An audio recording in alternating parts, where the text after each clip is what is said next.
Hello friends, welcome to my YouTube channel Star Gaurav Education. दोस्तों, आज के अपन इस वीडियो में देखने वाले हैं जो अपना एमपी बोर्ड द्वारा जो मॉडल पेपर जारी किया गया, आप सभी को पता होगा, जो कि बहुत ज़्यादा इंपॉर्टेंट है आप सभी के लिए। इसमें जितने भी मतलब इसमें जितने भी क्वेश्चंस हैं वो सभी आपके एग्जाम की दृष्टि से इम्पोर्टेंट है।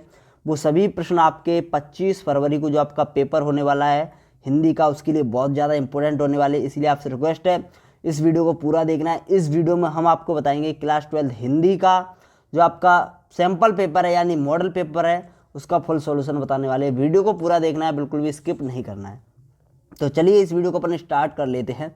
तो इसमें आप देख सकते हो पेपर आपका टोटल इसी प्रकार का आएगा, ऐसा ही आएगा, ठीक है। 80 नंबर का आएगा टोटल पेपर।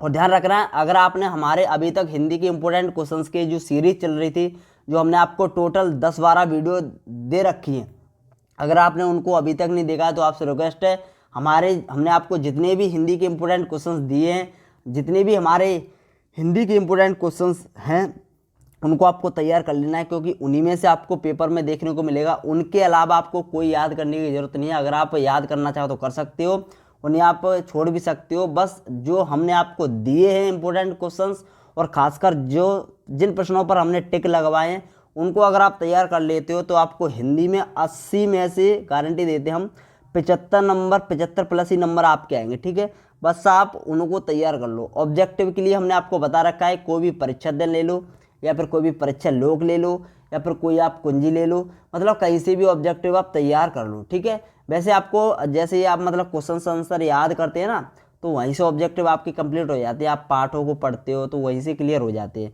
बट फिर भी आप ऑब्जेक्टिव तैयार करना चाहते हो ना, तो आप कोई सीरीज से परीक्षा लोक, परीक्षा बोध हो गई, परीक्षा अध्ययन हो गई, कोई भी सीरीज उठा लो, वहाँ से आप तैयार कर लो। ओके, चलिए। तो आज अपन इस वीडियो में सॉल्यूशन देखेंगे मॉडल पेपर का, जो कि अपने लिए इम्पोर्टेंट है बहुत ज़्यादा। यहाँ पर आप देख सकते हो पहला जो मॉडल पेपर है, जो जिसमें अपना सही विकल्प में पहला जो प्रश्न है, हरिवंश राय बच्चन की 10 खंडों में प्रकाशित रचना है।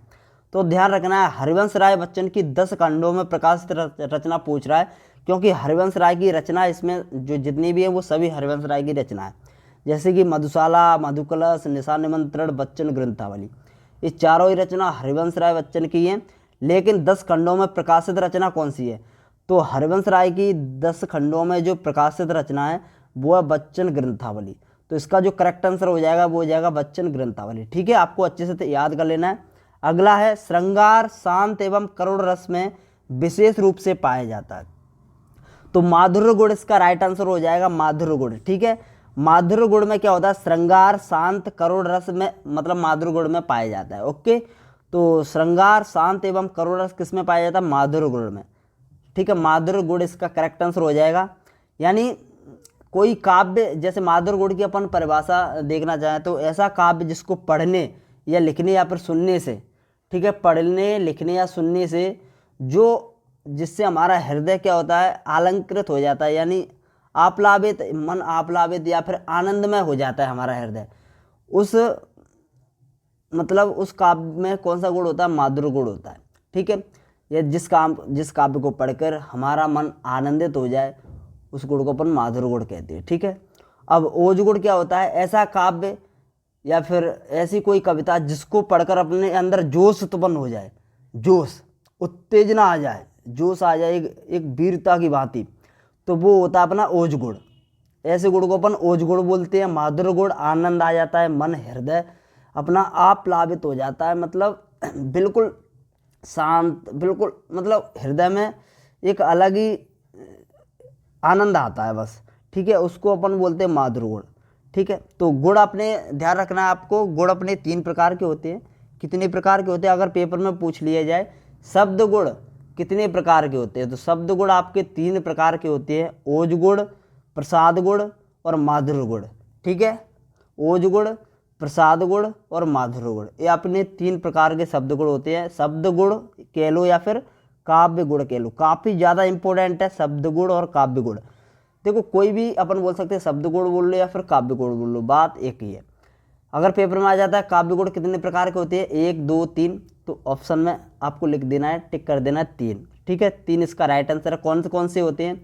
प्रसाद, माधुर्य, ओज, ठीक है। चलिए तो अगला अपन देख लेते हैं, सभी हमने पढ़ा रखे, रस छंद अलंकार पढ़ा रखे। अगर आपने उन वीडियो को नहीं देखा तो हमारे चैनल की प्लेलिस्ट में जाके देख सकते हो। और हमने इंपॉर्टेंट क्वेश्चंस भी आपको आईएमपी निबंध, आईएमपी आवेदन पत्र, आईएमपी लेखक परिचय, आईएमपी कवि परिचय, आईएमपी गद्यांश की व्याख्या, आईएमपी पद्यांश की व्याख्या, सभी हमने आपको बता रखी है। अगर आपने अभी तक उन वीडियो को नहीं देखा है तो आपसे रिक्वेस्ट है देख लेना, क्योंकि फिर आप बाद में बोलोगे कि सर आपने पहले क्यों नहीं बताया, क्योंकि पेपर में उन्हीं में से आपको 100% देखने को मिलेंगी, कोई नहीं रोक सकता।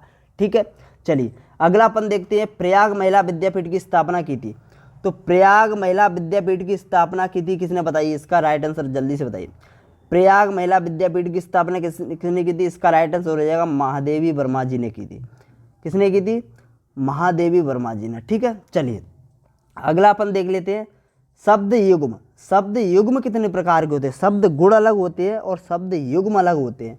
तो शब्द युग्म आपके 6 प्रकार के होते हैं। कितने प्रकार के होते हैं, 6 प्रकार के। इसके राइट आंसर हो जाएगा ऑप्शन नंबर सी, 6 प्रकार के। ठीक है, अगला है, तो शब्द युग्म कितने प्रकार के होते हैं, 6 प्रकार के। शब्द गुण कितने प्रकार के होते हैं, 3 प्रकार के। ठीक है, अगला है जूझ पाठ की विधा है। तो जूझ जो पाठ है वो कौन सी विधा में लिखा गया है, बताइए। तो निबंध है, संस्मरण है, कहानी है, या फिर आत्मकथात्मक उपन्यास है। तो इसका राइट आंसर हो जाएगा जूझ जो पाठ है वो एक कौन सी विधा में लिखा गया, आत्मकथात्मक उपन्यास, ठीक है, विधा है। तो इसका राइट आंसर हो जाएगा द। ठीक है, अगला है समाचार लेखन का प्रवेश द्वार माना जाता है। तो समाचार लेखन का प्रवेश द्वार बताइए। कोई भी अपन समाचार लिखते हैं तो उसका प्रवेश द्वार क्या होता है, टाइटल। सबसे पहले अपन क्या लिखते हैं, टाइटल लिखते हैं। तो शीर्षक इसका क्या हो जाएगा, राइट आंसर हो जाएगा शीर्षक। ठीक है, तो करेक्ट आंसर हो जाएगा शीर्षक। अगला अपन देखते हैं, रिक्त स्थानों की पूर्ति करना है। अब देखो पेपर में ये भी एक प्रश्न आता है, बहुत ज़्यादा इंपॉर्टेंट है, कि समाचार लेखन के ककार कितने होते हैं। तो समाचार लेखन के ककार कितने होते हैं, 6। ध्यान रखना, बहुत ज़्यादा इंपॉर्टेंट है, काफ़ी ज़्यादा इंपॉर्टेंट आ सकता है पेपर में। समाचार लेखन के ककार, क्या ककार। ठीक है, और एक और प्रश्न है, समाचार लेखन में कौन सी शैली का प्रयोग किया जाता है। तो समाचार लेखन में उल्टा पिरामिड शैली का प्रयोग किया जाता है। कौन सी शैली का, उल्टा पिरामिड, उल्टा पिरामिड। ध्यान रखना, तीनों ही प्रश्न इंपोर्टेंट है। पहला, समाचार लेखन का प्रवेश द्वार किसे कहते हैं, शीर्षक। ठीक है, समाचार लेखन के ककार कितने, 6। और समाचार लेखन में कौन सी शैली का प्रयोग किया जाता है, उल्टा पिरामिड। बस ये आपको याद रखना, तीनों में से आपको एक तो मिल ही जाएगा पेपर में। चलिए अगला अपन देख लेते हैं, रिक्त स्थानों की पूर्ति करना है। तो पतंग कविता में मृदंग शब्द का अर्थ क्या है, बताइए। मृदंग, मृदंग का मतलब क्या होता है। तो जो पतंग अपनी कविता है उसमें मृदंग का जो अर्थ है वो है ढोलक की तरह एक बाजा। क्या अर्थ है, ढोलक की तरह एक बाजा।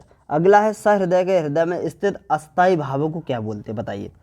सहृदय के हृदय में स्थित अस्थायी भावों को, अस्थायी मतलब जो स्थायी नहीं रहते हैं, तो अस्थायी भावों को क्या बोलते हैं, संचारी भाव। कौन सा, संचारी भाव। ध्यान रखना है अपने जो ये जो स्थायी भाव हो गया, संचारी भाव हो गया, विभाव हो गया, अनुभाव हो गया, इसका राइट आंसर हो जाएगा संचारी। ठीक है, अब देखो मैं आपको बताऊं, ये रस के अंग होते हैं। क्या होते हैं, रस के अंग। ये मैंने आपको सब पढ़ा रखे हैं वैसे तो, लेकिन फिर भी हम बता देते थोड़ा डिटेल से, जिसको आपको क्लियर हो जाएगा।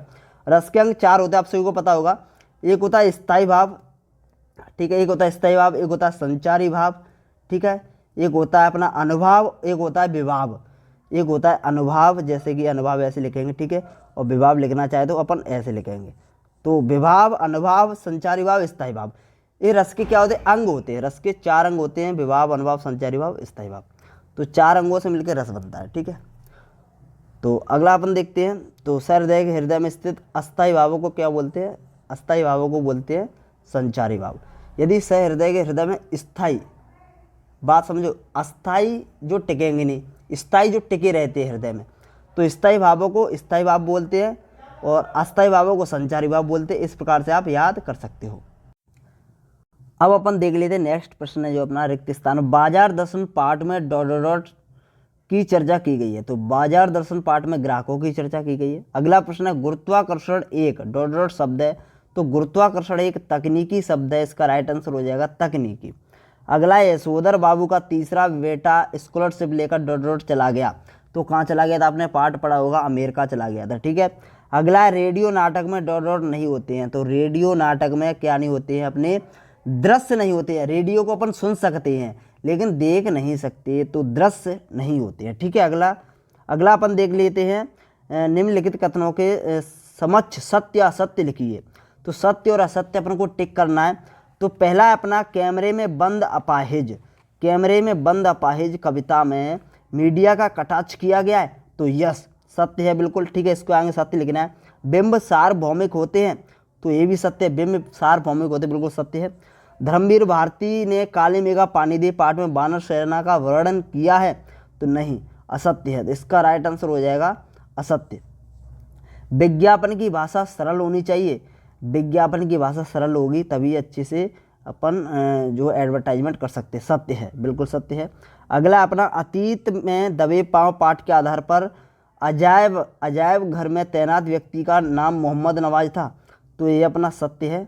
ठीक है, अगला अपन देख लेते हैं। निरक्षरों के लिए मुद्रित माध्यम बहुत उपयोगी होती है, तो ये असत्य है।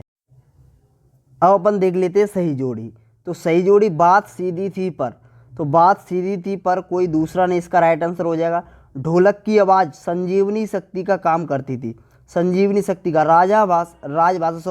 राजभाषा सरकारी कामकाज की प्रयुक्त भाषा को अपन राजभाषा बोलते हैं, तो सरकारी कामकाज की प्रयुक्त भाषा राजभाषा होगी। उर्दू फारसी छंद रुबैया छंद में देखने को मिलता है। वो बहुत इंपॉर्टेंट है, यह पेपर में आ सकता है। मोहनजो दड़ो का अर्थ क्या होता है, तो मुर्दों का टीला। और भारत का पहला छापखाना, ये भी बहुत इंपॉर्टेंट है, गोवा में।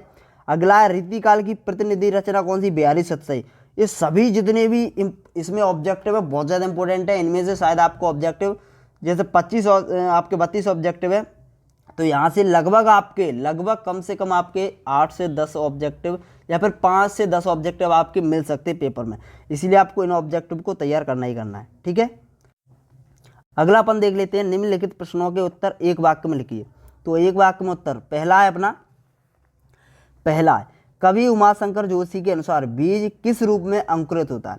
तो कवि उमाशंकर जोशी के अनुसार बीज जो है शब्द रूपी बीज की बात की गई है, तो शब्द रूप में अंकुरित होता है। इसका राइट आंसर हो जाएगा शब्द रूप में अंकुरित होता है। ओके, अगला है अपना जहां उपमेय को अपमान से भी श्रेष्ठ बताया जाए वहां कौन सा अलंकार होता है।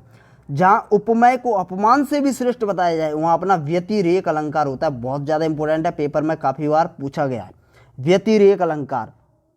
अगला लेखक हजारी प्रसाद द्विवेदी ने कबीर के अतिरिक्त किस कवि का अनासक्त योगी कहा है। किस कवि को अनासक्त योगी कहा है, तो कबीर को तो कहा है हजारी प्रसाद द्विवेदी जी ने अनासक्त योगी। दो लोगों को कहा, एक तो कबीर को, कबीर के अतिरिक्त और किसको कहा है, कालिदास को।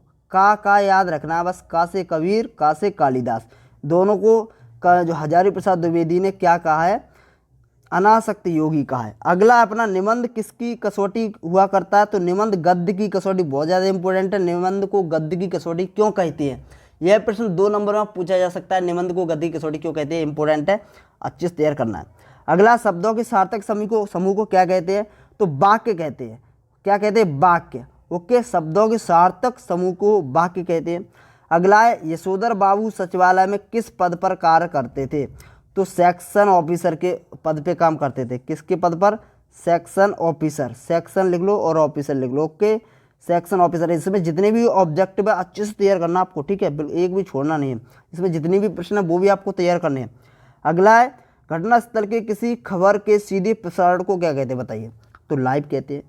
सीधा प्रसारण क्या होता है, लाइव ही तो कहलाता है, सभी को पता है, सिंपल है। तो अब देखिए इसमें 2 नंबर के प्रश्न है। अगर आपने यह मॉडल पेपर डाउनलोड नहीं किया, आपको पता नहीं है मॉडल पेपर कैसे डाउनलोड करना है, तो इसके ऊपर भी एक वीडियो आ जाएगी जिसमें हम बता देंगे आपको किसी भी सब्जेक्ट का मॉडल पेपर हो, physics, chemistry, biology, Hindi, English, कोई भी सब्जेक्ट हो, एनी सब्जेक्ट, तो आप इजीली डाउनलोड कर सकते हो। अगर वैसे हम आपको बताएं तो आप चले जाओ वहाँ MPBSC की ऑफिशियल वेबसाइट से, वहाँ से डाउनलोड कर सकते हो। अगर आपको नहीं पता है तो हम आपको एक वीडियो 2 मिनट की वीडियो बना के आपको बता देंगे कि मॉडल पेपर कैसे डाउनलोड करना है। सभी सब्जेक्ट्स के आपको मॉडल पेपर तैयार करके ही जाने हैं, ठीक है। तो चलिए दोस्तों, आप मिलते हैं नेक्स्ट वीडियो में, तब तक के लिए धन्यवाद, take care, bye bye. Video अच्छी लगी तो प्लीज़ लाइक कर दें और हो सके तो इस वीडियो को शेयर कर दें। धन्यवाद।